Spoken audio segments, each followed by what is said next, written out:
Hello friends, my name is Rachna Navani. Welcome to biochem tutorial. आज के lecture में हम बायोलॉजी का इम्पॉर्टेंट चैप्टर जो कि है हमारे पास बायोडाइवर्सिटी इन लिविंग ऑर्गेनिज्म, इसके ऊपर हम डिस्कस करेंगे। इसमें हम सबसे पहले पढ़ेंगे हम बायोडाइवर्सिटी क्या होती है, इसका इंट्रोडक्शन लेंगे। इंट्रोडक्शन लेने के बाद हम बायोडाइवर्सिटी को कवर करेंगे कि बायोडाइवर्सिटी होती क्या है। ठीक है, बायोडाइवर्सिटी के बाद हम टॉपिक के अंदर कवर करेंगे classification of living organism, means जो हमारे पास लिविंग ऑर्गेनिज्म है उसको हमने किस तरीके से अरेंज करा है। अरेंज करने के बाद हम किस तरीके से उनको हमने क्लासिफाई करा है कि ये फैमिली, इस फैमिली के मेंबर इसमें रहेंगे, इस फैमिली के मेंबर इसमें रहेंगे। तो उस तरीके से हमने प्लांट और एनिमल को क्लासिफिकेशन दिया है। तो उसके बाद हम नेक्स्ट लेक्चर में, नेक्स्ट टॉपिक में डिस्कस करेंगे relation between classification and evolution. अब हम जो हमारे पास लिविंग ऑर्गेनिज्म है, प्लांट है चाहे एनिमल है, उनका आपस में क्या रिलेशन है और क्लासिफिकेशन के में क्या रिलेशन है। मीन्स हमने एक फैमिली के अंदर सेम सिमिलर जो कैरेक्टरिस्टिक्स होते हैं किसी भी प्लांट के और एनिमल के, उसको एक ही फैमिली में रखा है, तो उसमें क्या रिलेशन होता है और वो किस तरीके से वो इवॉल्व हुए या किस तरीके से उनका इवोल्यूशन होता है। नेक्स्ट हम टॉपिक के अंदर डिस्कस करेंगे बाइनोमियल क्लासिफिकेशन। जो बाइनोमियल मीन्स जब हमने किसी भी प्लांट का नॉमेनक्लेचर, किसी भी प्लांट का क्लासिफिकेशन और नॉमेनक्लेचर जब हम करते हैं तो नॉमेनक्लेचर मीन्स नामकरण। किसी भी प्लांट को हम नाम देते हैं, किसी भी एनिमल को हम नाम देते हैं। तो जब हम प्लांट और एनिमल स्पीसीज का नॉमेनक्लेचर करते हैं तो उसमें हम बाइनोमियल सिस्टम का यूज़ करते हैं। तो बाइनोमियल सिस्टम किसने दिया था? कैरोलस लीनियस ने दिया था। ठीक है, तो बाइनोमियल सिस्टम में हम पढ़ते हैं कि जेनरिक नेम और स्पीसीज नेम होता है, जो टॉपिक के अंदर हम नेक्स्ट लेक्चर में डिस्कस करेंगे। ठीक है, तो उसका जीनस और उसके स्पीसीज, तो इसीलिए हम बाइनोमियल मीन्स दो नाम होते हैं किसी भी इंडिविजुअल के। First name is generic name, second name is species. ठीक है, तो इस तरीके से हम उसका नॉमेनक्लेचर करते हैं। नेक्स्ट है हायरार्ची ऑफ क्लासिफिकेशन। क्लासिफिकेशन की क्या हायरार्ची होती है? तो हमारे पास यहाँ पे 7 डिफरेंट कीज़ होती हैं जो कि हायरार्ची में हम पढ़ेंगे। फर्स्ट सबसे टॉप में किंगडम होता है, सबसे नीचे स्पीसीज होता है। ठीक है, तो उसमें हम हायरार्ची को कैटेगराइज करेंगे जो कि हम इसके अंदर इन टॉपिक को हम डिस्कस करेंगे।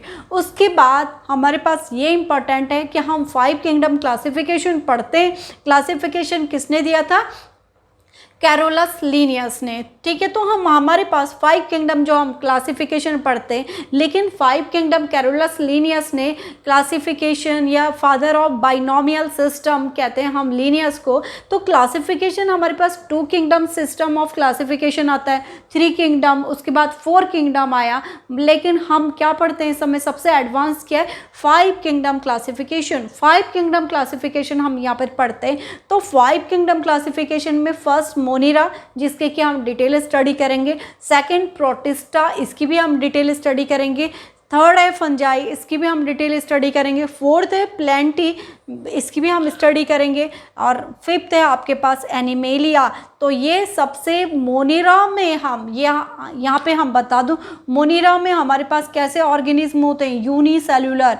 तो अब ये धीरे धीरे करके डेवलप होते हैं और एनिमेलिया सबसे बड़ा, सबसे टॉप में हमारे पास होता है। तो ये क्या होते हैं? यूनिसेल्यूलर से कहाँ पहुँच गए हम? मल्टी सेल्यूलर में पहुँच गए। तो इस तरीके से इवोल्यूशन होता है, समझ में आ गया?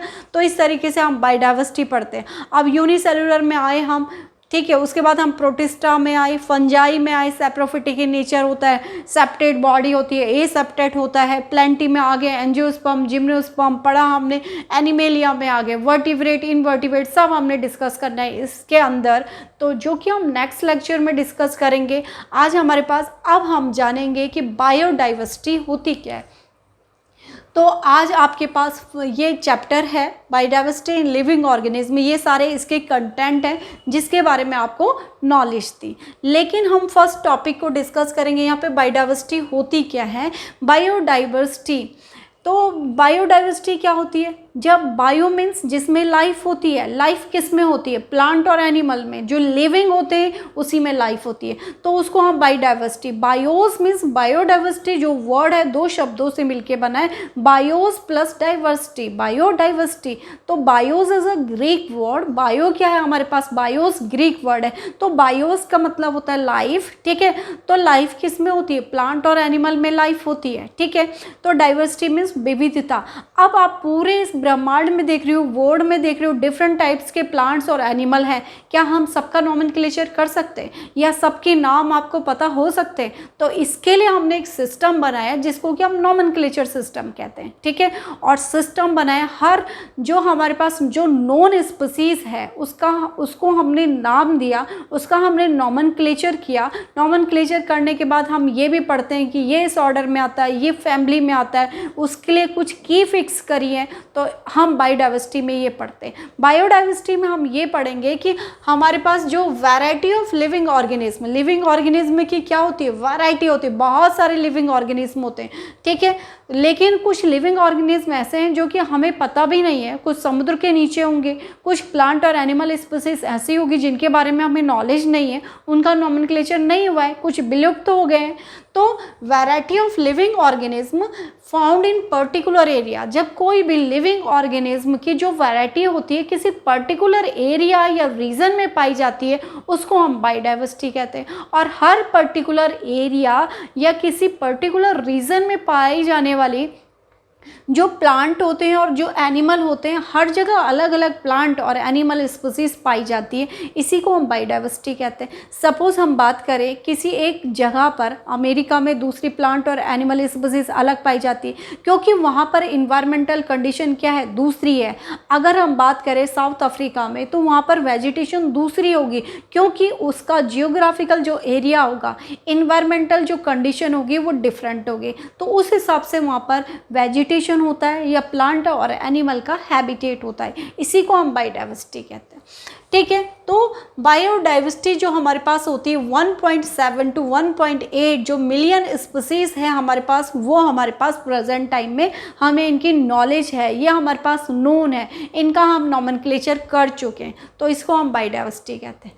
अब हम नेक्स्ट लेक्चर में, यहाँ तक हमने पढ़ा, आज के लेक्चर में हमने पढ़ा कि बायोडाइवर्सिटी क्या होती है, बायोडाइवर्सिटी को एक्सप्लेन करा, classification of living organism. Next lecture में हम लिविंग ऑर्गेनिज्म का क्लासिफिकेशन पढ़ेंगे, किस तरीके से हमने कोई भी जो लिविंग ऑर्गेनिज्म है, प्लांट और एनिमल, उसका क्लासिफिकेशन किस तरीके से करना है। जब हम क्लासिफिकेशन करते हैं तो हम देखते हैं कि इसमें क्या रिलेशन है, ठीक है। अगर सपोज कोई भी लिविंग ऑर्गेनिज्म, ठीक है, तो इवॉल्व होकर आए तो उसका रिलेशन, कुछ ना कुछ रिलेशन क्या होगा, अपने पूर्वजों से होगा, तो उसके बीच में क्या रिलेशन है, एक ही फैमिली के सब मेंबर के बीच में क्या रिलेशन है, ये हम पढ़ेंगे, किस तरीके से वो इवॉल्व हुए। अगर हम कहें कि हमारे पूर्वज क्या थे, सबसे पहले हम ह्यूमन का इवोल्यूशन जब हम पढ़ते हैं तो हम उसमें ये पढ़ते हैं कि ह्यूमन बीइंग है उसका विकास कहाँ से हुआ है, अफ्रीका में। जो हमारे पास सबसे पहले जो नॉन ह्यूमन थे या ह्यूमन थे, सबसे पहले जो मानव था वो अफ्रीका से ही विकास हुआ है, उनको एप लाइक एनिमल कहते हैं, जिसमें कि हम पढ़ते हैं गोरिल्ला, चिंपांजी, ये सब इसी से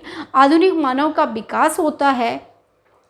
मॉडर्न ह्यूमन यहीं से इवॉल्व हुआ है या डेवलप हुआ है। तो ये एक झटके में होने वाली प्रोसेस नहीं है, ग्रेजुअल चेंज है जो कि प्रोसेस स्टेप बाय स्टेप होती रहती है। तो इसमें भी हम ये पढ़ेंगे कि किस तरीके से इवॉल्व होते हैं, क्लासिफिकेशन, किस तरीके से हम स्पीसीज के बीच में रिलेशंस पढ़ते हैं, ठीक है। आई थिंक कि आपको ये सिंपल सा जो हमने आज के लेक्चर में हमने डिस्कस करा बायोडाइवर्सिटी के ऊपर, आपको ये लेक्चर समझ में आया होगा। तो प्लीज़ स्टूडेंट चैनल को लाइक एंड सब्सक्राइब जरूर करें। Thank you.